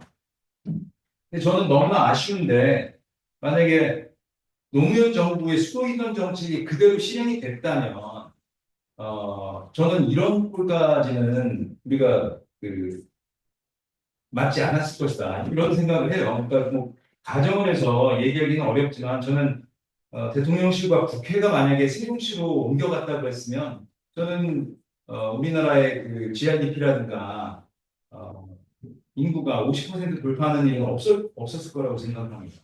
왜냐하면 저도 지방에서 와서 서울에서 학교를 다녔지만 다시 세종시에 가니까 보이는 게 달라지더라고요. 그러니까 지방에 가면 지방이 보이잖아요. 자기 주변이 보이지 않습니까? 그러니까 지방 문제에 훨씬 더 많은 관심을 갖게 되는 거예요. 대통령과 국회의원들이 만약에 세종으로 갔다 그랬으면 저는 훨씬 더 많은 어떤 그 균형 발전 정책, 지방을 살리고 우리나라의 어떤 거점 도시를 키우고 하는 그런 정책을 했을 것이다. 결국 사람은 자기가 선 자리에서 보는 거거든요. 그런 게 포인트 오브 뷰 아닙니까? 포인트 오브 뷰. 자기가 서 있는 포인트에서 보는 거거든요. 서울에서 보면 지방이 보이질 않습니다. 서울만 보이죠. 서울이 너무 살기 힘들고 집값이 오르고 교통이 복잡하고 인구가 많고 이런 문제를 보는 거죠. 그리고 서울에 좋은 게 많고 지방이 보이질 않는 거죠. 그래서 저는 이 뭐라고 해야 되나요? 그 이런 일이 벌어졌을 것이다. 만약에 우리가 수도 이전을 그대로 했으면 2차 공공기관 이전 정책도 저는 그대로 추진됐을 거라고. 그리고 최근에 그 김종영 경희대 교수가 내놓은 서울대 10개 만들기 정책, 이건 사실은 지방에 9개 거점대를 키우자는 건데 지방 거점대를 키우자 이러면 인기가 없는 거예요. 그러니까 이분이 서울대 10개 만들기라는 그런 표현을 쓴 거죠. 이런 정책, 그리고 뭐 한류 테크노밸리나 SK 하이닉스 공장이나 삼성 반도체 용인 공장 이런 것들이 전 지방으로 갔을 가능성이 더 높았을 것이다. 그리고 대기업도 본사를 지방으로 이전하는 문제에 대해서 생각해 볼 수도 있었다. 이를테면 그 연고지들이 있거든요. 잘 아시면 삼성은 원래 대구가 연고지고요. 현대차는 울산에 공장이 있고요. LG는 진주가 연고지고 롯데는 부산이 연고지입니다. 그리고 기아는 기아 공장이 광주에 있죠. 그리고 하나는 대전, 천안 이쪽이 연구지죠. 이런 곳으로 왜 갈 수 없습니까? 제가 예전에 글 한 번 쓸 때 찾아보니까 독일에 4개의 아주 유명한 그 자동차 회사들이 있거든요. 벤츠라든가 폴크스바겐이라든가 뭐 벤데라든가 아우디라든가 그 본사가 어디든지 봤더니 베를린이나 뭐 프랑크푸르트나 본이나 무슨 뮌헨에 있지를 않아요. 물론 뭐 독일은 수십 개의 나라 합쳐진 나라이기 때문에 우리하고는 그런 역사가 완전히 다르긴 한데 그런 생각을 우리가 좀 해볼 필요가 있지 않겠는가 그런 생각이 들고 그 지역이 또는 지방의 거점 도시들이 발전할 수 있는 계기를 저는 만들 수도 있었다. 근데 그 기회를 놓친 것이죠. 그리고 어쩌면 그 기회는 우리가 영원히 잃어버렸는지도 모르겠습니다. 솔직하게 말씀드리면 지금 굉장히 어려운 상황이고요. 지금 이 상태로 가면 결국은 그 서울 중심으로 우리나라 사람들이 다 사는 그런 상황이 될 것이고 뭐 출산율 문제라든가 집값 문제라든가 이런 것은 이제 해결이 되기가 되게 어려운데요. 저는 지금이라도 다시 이것을 이제 시작하려면 저는 수도 이전이 결국은 어떤 그 열쇠가 되지 않을까. 이 상황을 그러니까 뭐라고 해야 되나 완전히 기운 거죠. 그냥 서울로 기울어 버린 거예요. 지금 상황은. 노무현 대통령 때는 인구나 GRP나 다 수도권이 50%가 안 되던 시절이었고요. 그리고 노무현의 그 정책, 노무현은 제가 생각할 때는 굉장히 정확히 본 거예요. 그 흐름을. 아직은 50%안 됐지만 넘어갈 수 있고 굉장히 그러면 어려워질 수 있다. 지방이 이런 걸 본 거고 그래서 굉장히 좋은 카드를 던졌는데 그게 일부만 실행이 되고 이제 안 된 건데요. 저는 지금도 만약에 공공기관 2차 이전 정책이라든가 뭐 서울대 10개 만들기 아까 그 예산 다 보셨지 않습니까? 뭐 예산으로 그냥 간다고 저는 봅니다. 대학교 같은 경우 예전에 저도 이 기사를 쓴 적이 있었는데 이런 정책 제가 볼 때는 할 수가 없어요. 왜냐하면 공공기관 이전 정책은 이거 추진한다고 해가지고 지금 산업은행 한번 가보십시오. 지금도 하고 있는지 모르겠는데 산업이전 부산으로 한 군데 물론 산업이전 은행이 크긴 하지만 그거 하나 부산으로 옮긴다고 그래가지고 산업은행이 난리가 났거든요. 그 노조에서 난리가 났어요. 그러니까 노무현 정부 시절에는 여러 가지 노력도 했겠지만 전체적인 어떤 사회적 흐름이나 분위기가 있었기 때문에 당시 노조들이나 공공기관 임직원 공무원들이 큰 반발을 하지 않고 그냥 간 거예요, 사실. 어떻게 그런 일을 지금 와서 보면 했는지 놀라울 정도인데 지금은 이 모든 그 기관의 노조와 임직원 공무원들이 난리를 칠 겁니다.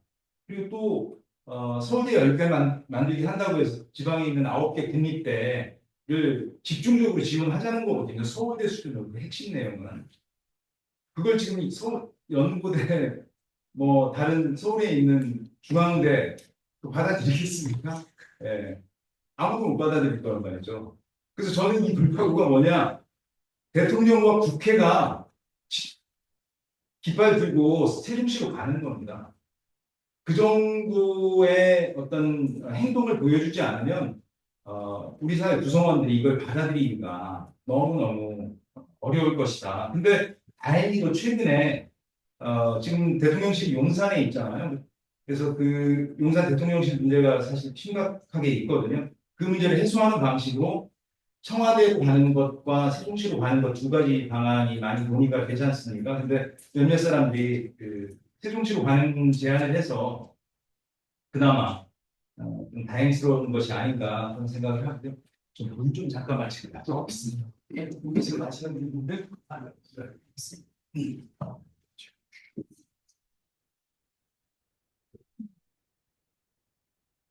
근데 정말 그 대단한 어떤 결단이 아니면 어려운 상황이라고 생각합니다. 그러니까 결국은 우리나라 사람들의 아까 교수님 발표처럼 60%, 70%가 그냥 다 수도권에 몰려 살아야 될지도 모르는 홍콩처럼 하는 거죠. 홍콩 아시죠? 홍콩처럼 그냥 힘들게 막 고층건물 지어가지고 그렇게 사는 거죠. 그래서 그 수도 이전을 위해서는 무엇이 필요하냐?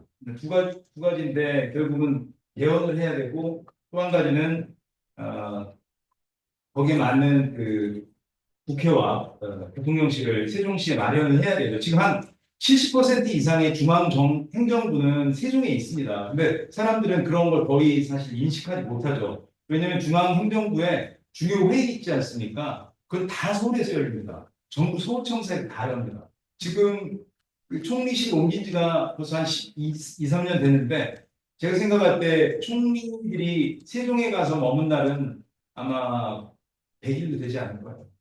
예, 거기 그 관저도 있거든요. 총리 관저도 있고 총리실 다 있는데 총리는 계속 정부 서울청사에 있습니다. 실질적으로는. 그래서 개헌을 해야 되는데 개헌이 상당히 어렵습니다. 상당히 어렵고 지금 개헌 지금 수준이 아니라 지금 우리가 다시 개헌 상태로 갈지도 모르는 그런 상황이어서 사실 이 토론에 우리 마 교수님, 마 회장님 준비하실 때만 해도 뭔가 정리가 되고 그리고 뭐 대선이라든가 개헌론이라든가 이런 지금 흐름으로 갈 거라고 생각하시고 아마 타이밍을 잡으신 것 같은데 지금은 그거보다 훨씬 더 멈춤한 지금 상황이 있고요. 개헌이 평상시에 굉장히 어려운데 만약에 그 헌법재판소에서 기각, 각하 이런 결정이 나오면 이제 뭐 개헌이고 뭐 다 이제 굉장히 혼란스러운 상황으로 갈 수 있을 것 같은데요. 그 개헌을 위해서 뭐 여러 가지 그동안에 논의가 있었는데 개헌을 하려면 이제 한 두 가지 정도 방법이 있습니다. 하나는 개헌을 하면서 아까 그 문재인 대통령의 개헌안에 나온 것처럼 수도 규정을 넣었는데 그 수도 규정을 어떻게 넣냐면 수도에 관한 사항은 법률로 정한다. 이렇게 하는 방안이 있어요. 근데 저는 이건 편법이라고 봅니다. 예. 왜 그러냐면 이걸 법률을 정해서 법률에 위반하지 않습니까? 그래서 만약에 그 법률을 개정해서 수도를 옮겼어요. 근데 이를테면 윤석열 대통령이 집권을 했어요. 그런 분이 그래서 와서 다수당이 됐어요. 그 당이. 그래서 법률을 또 고쳐요. 그래서 다시 서울로 오면 그냥 예. 그러니까 이런 혼란스러운 상황을 정리하려면 저는 헌법 규정에 명확하게 수도 규정을 넣어야 된다. 위임하는 조항이 아니라 이런 생각을 하고요. 그 수도 조항을 넣는 방식은 두 가지가 있는데 하나는 대한민국의 수도는 세종특별자치시다 이렇게 명확히 하는 게 있고요. 이거는 근데 거의 어렵다고 봅니다. 왜냐하면 이렇게 하면 반발이 너무너무 심할 거기 때문에 그래서 지금 약간 그 나온 게 이걸 좀 완화하는 방안으로 나온 게 대한민국의 수도는 서울특별시이고 행정수도는 세종특별자치시다. 제가 볼 때는 이건 논리적으로 맞지 않는 얘기예요. 틀린 얘기예요. 근데 만약에 헌법을 고쳐서 수도를 옮긴다고 하면 이런 방법을 쓸 수밖에 없을 거라고 저는 제가 이제까지 이 문제를 쭉 돌이켜 보면 전공법으로는 이걸 관철하기가 너무너무 어려워요. 왜냐 지금 수도권 인구가 50%가 넘었고 수도권의 아파트 가격이 지방의 3배 정도 되거든요. 3배 정도. 네. 그리고 우리나라 사람들이 가진 재산의 대부분이 아파트입니다. 그런 농담이 있잖아요. 어떤 사람이 부자냐? 현금을 많이 가진 사람이 부자다. 왜냐? 그 사람은 이미 집이 있기 때문에. 집이 있거나 여러 채 있는 사람이 현금을 갖지 집 하나 따라 있는 사람은 현금이 보통 없습니다. 네. 그러니까 그런 어떤 수도권의 민심을 돌파하려면 결국은 이런 편법적인 방식을 쓸 수밖에 없다. 이런 생각을 하고요. 근데 이제 걱정스러운 거는 개헌이 어렵다는 겁니다. 개헌이 제가 이 개헌 관련해서도 최근에 기사를 여러 번 썼는데 대통령으로서 개헌을 제안한 사람은 노무현, 문재인 두 사람이고요. 그리고 국회에서 네 번에 걸쳐서 개헌안을 냈어요. 그러니까 우리나라에 공식적으로 대통령실과 국회에서 낸 개헌안은 6개가 있습니다. 근데 이게 단 한 번도 진지하게 논의가 안 됐어요. 단 한 번도. 노무현 때도 안 됐고, 노무현 때는 뭐 거의 무시를 하다시피 했고, 문재인 대통령 때는 그래도 제대로 좀 만들어서 했는데, 국민의힘에서 응하지 않았고, 그때는 이제 당이 달랐죠. 응하지 않았고, 국회에서 낸 네 개의 개헌안은 그냥 말하자면 도상계획 같은 것으로 그냥 끝나버렸죠. 그래서 저는 이번에 이 상황이, 개헌 상황이 정리가 되고, 대선이나 새로운 정부로 가게 되면 이 개헌 논의를 할 수 있는 정말 절호의 기회다 이렇게 생각했는데 그것도 지금 상당히 어두운 그런 상황이 된 것 같습니다. 수도 이전을 위한 준비 두 번째는 제2국회 그리고 제2대통령실로 추진하고 있는데요. 이거 두 가지가 다 추진되고 있어요. 사람들이 잘 모르는데 이미 제2대통령실과 제2국회를 그러니까 착공까지는 안 가는데 지금 계획하고 뭐 하는 논의하는 그런 단계에 있고요. 제2 대통령실은 이게 윤 대통령의 공약 국정과제. 저는 너무 이해가 안 갑니다. 문재인 대통령은 제2 대통령실을 만드는 것조차 동의를 안 했는데 이 정부에서는 윤석열 정부에서는 이걸 추진을 했어요. 도대체 무슨 생각을 하고 추진했는지 모르겠는데 어쨌든 추진을 했습니다. 고향이 아마 아버지 고향이 그 추천받아서 그런지 모르겠습니다. 심지어 국정과제로 채택해서 힘있게 추진하지는 않았지만 여기까지 와 있어요. 2024년 10월에 15만 제곱미터 면적의 연면적 4만 규모의 건물을 짓기로 하고 27년까지 짓기로 했고 총사업비는 3,800억 원. 근데 사업비에서 알 수 있는 것처럼 이건 제대로 된 대통령실은 아니에요. 그냥 간이 대통령실이죠. 조선시대 표현으로 하면 행궁 같은 겁니다. 정궁이 아니라 행궁. 지방에 있는 잠깐 거기 뭐 온천이나 무슨 뭐 순시 갔을 때 들르는 행궁 수준의 그런 시설이고요. 근데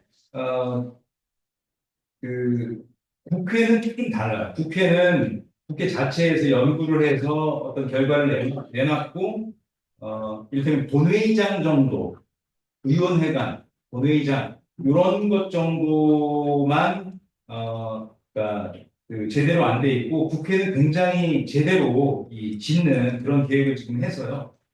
면적을 보면 면적 자체가 63만 제곱미터, 20만 편 정도 됩니다. 그리고 총사업비도 한 10배 정도 큽니다. 이 대통령실 규모보다.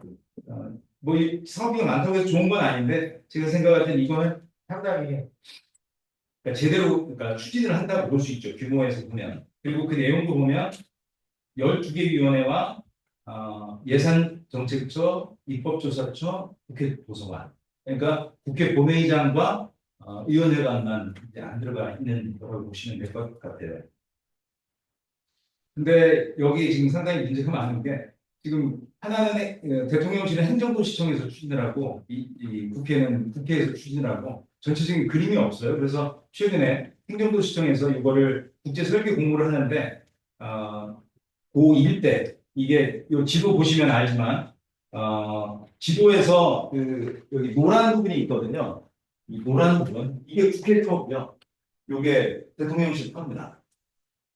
그리고 여기 일대에 210만 제곱미터 정도를 국제 설계 공모를 한다는 거예요. 그러니까 국회까지 포함해서 한다고 해서 그나마 이건 다행이긴 한데 실제로 행정부시청에서 이거를 추진할 수 있는 권한이 있는 건 아니고 이건 뭐 그냥 기본 구상 뭐 그런 수준이니까 어쨌든 이건 통합적으로 추진해야 된다는 그런 뜻으로 하고 있는 것 같고요.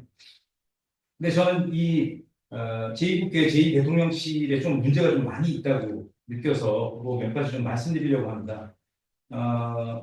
국회는 63만이잖아요. 대통령실은 아까 15만 말고 그 주변에 유고지라는 걸 설정해 놨어요. 유고지는 뭐냐면 대통령실이 들어올 수 있는 땅. 그래서 이렇게 크게 잡아놓은 게 58만 제곱미터거든요.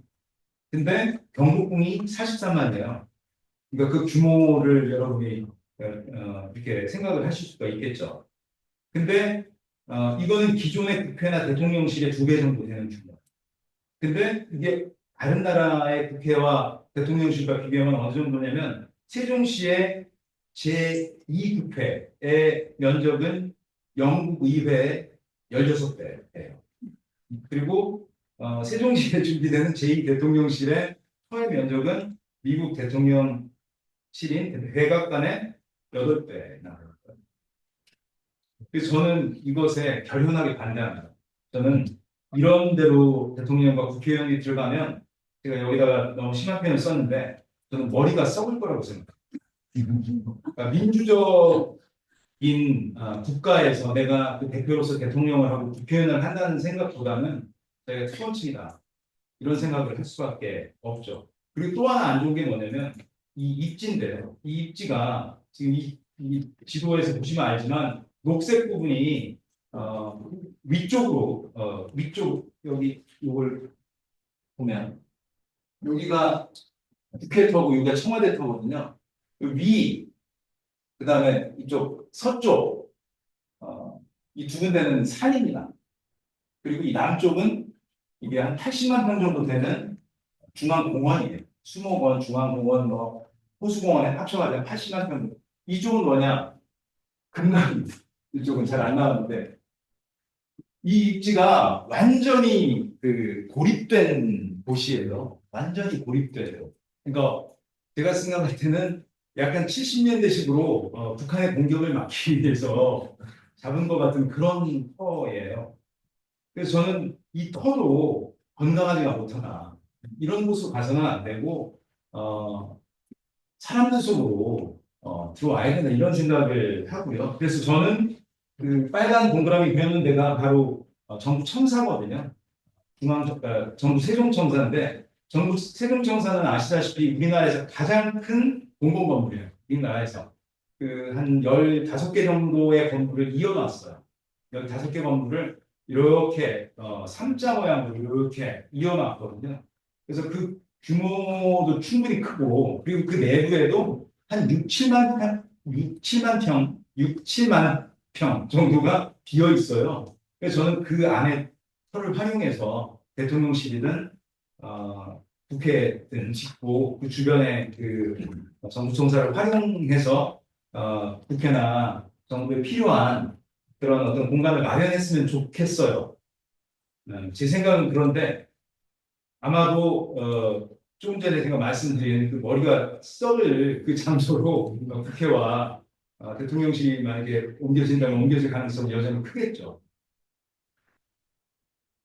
이런 건 사실 그 국민이 바보 같아서 이런 일을 방치하는 거죠. 어떻게 이럴 수가 있습니까? 네. 영국 의회 16배, 미국 백악관의 8배 그런 집을 짓고 거기 들어가서 일을 하고 살면 과연 훌륭한 일을 할 수 있을까 이런 생각을 하고요. 그리고 저는 이거는 이제 또 다른 쪽의 걱정인데 세종시가 과연 대한민국 수도를 감당할 수 있을까 저는 그런 걱정도 좀 합니다. 왜냐하면 제가 거기 2년 정도 살았고 계속 관심을 갖고 보고 있는데 세종시 처음 만들 때 그때 어떤 분산, 이런 개념, 그 균형 발전 이런 개념을 굉장히 많이 도입을 했잖아요. 그래서 어떻게 만들었냐면 원형의 도시를 만들었어요. 원형의 도시를 만들어서 순환도로 주변으로 도시행정, 이게 이제 지방행정이죠. 서울, 그러니까 세종시청이 있는 지방행정, 그다음에 문화국제교류 이렇게 되어 있는데 여기가 상업지역이에요. 상업지역. 그리고 그 위에 중앙행정, 여기가 중앙행정부고요. 그리고 첨단 지식기관인 산업, 그리고 의료복지. 의료복지는 왜 여기다 따로 했는지 모르겠는데 의료복지를 거의 오지에다 이렇게 넣은 식으로 돼 있고 건너면 대학 연구실에서 여기 이미 한 15개 정도의 연구기관, KDI 이런 것들이 들어가 있습니다. 근데 이 각 기능 사이의 거리가 수킬로씩 떨어져 있어요.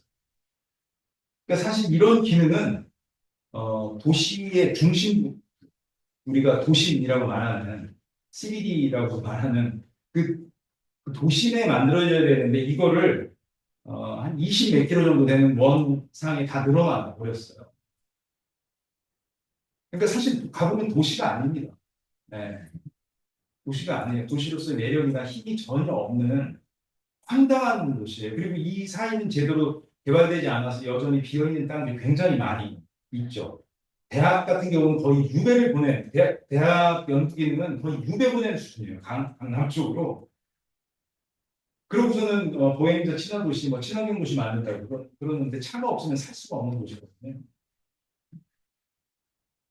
이런 도시를 우리가 수도로 할 수 있을까 저는 이제 그런 생각이 들고 제가 이번에 한번 물어봤어요. 세종시에 있는 분들한테 시위를 이번에 탄핵 관련해서 시위할 거 아닙니까? 시위를 어디서 하냐고 그랬더니 시위할 곳도 없는 거예요.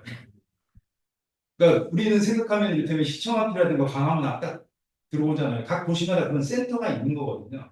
여기는 그런 데 없고 어디에 있냐면 도담동 상가 광장에서 한다는 거예요. 상가 지역이 이렇게 있는데 그 상가 광장이 140제곱미터니까 3, 40이 하면 한 3, 40이 하면 400평 정도 되는 조그마한 광장인데 거기서 해서 따로 광장이 없어요. 비어있는 땅은 너무너무 많은데 광장이라는 건 뭐 아시다시피 도시 안에서 건물로 둘러싸인 어떤 그 허브가 되고 센터가 되는 그런 공간이잖아요. 그런 게 없고 거기서 시작해서 정부청사 그 입구에 조그만한 공간이 있거든요. 110제곱, 1100제곱미터 정도 되는 거기서 이제 행진을 마무리한다고 그러더라고요. 그러니까 뭐라고 해야 되나요? 여기서 사람들이 무슨 행사를 하거나 시위 집회를 하거나 뭔가를 할 수 있을까? 인구 30만 정도 되거든요. 여기 지금 그 시골 지역 빼고 신도시로 개발하는 곳이 한 30만 정도. 그리고 이제 부족한 게 좀 이제 많은데, 그러니까 처음부터 이걸 수도로 만들려고 했으면 거기에 맞는 도시계획이 필요했거든요.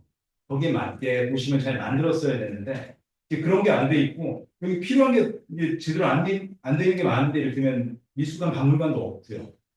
그리고 문화시설, 공연장이나 도서관이 있는데 굉장히 규모가 작고 기차역도 도심에서 뭐 가보신 분들은 다 황당해 하시는데 20km 정도 떨어져 있어요. 도심에서. 도심에 기차역이 없고 청주에 있어요. 오송은 청주시거든요. 세종시 안에는 기차역이 없고 국립대학도 없고요. 법원 검찰청도 없고 그리고 시민들이 즐길 수 있는 뭐 프로야구팀, 축구팀, 농구팀, 배구팀 아무것도 없습니다. 여기 젊은이들이 없거든요. 도심 쪽에.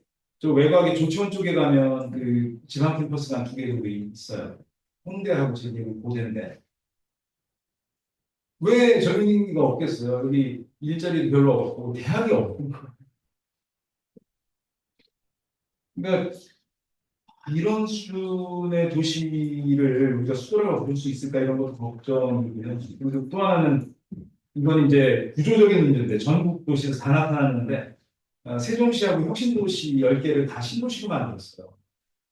기존에 지방 대도시들이 있고 도청 소재지들이 있잖아요. 광역시가 있고 좀 거기에다가 넣지를 않고 지금 거기는 인구가 정체되거나 인구가 빠지고 특히 이제 신도심을 개발하면서 구도심이 쇠퇴하는 데가 많은데 거기로 가지를 않고 전부 다 신도시를 만들어가지고 기존의 그 대도시들이 그 혁신도시의 인구를 빼앗기는 이런 또 어려움을 겪고 있거든요.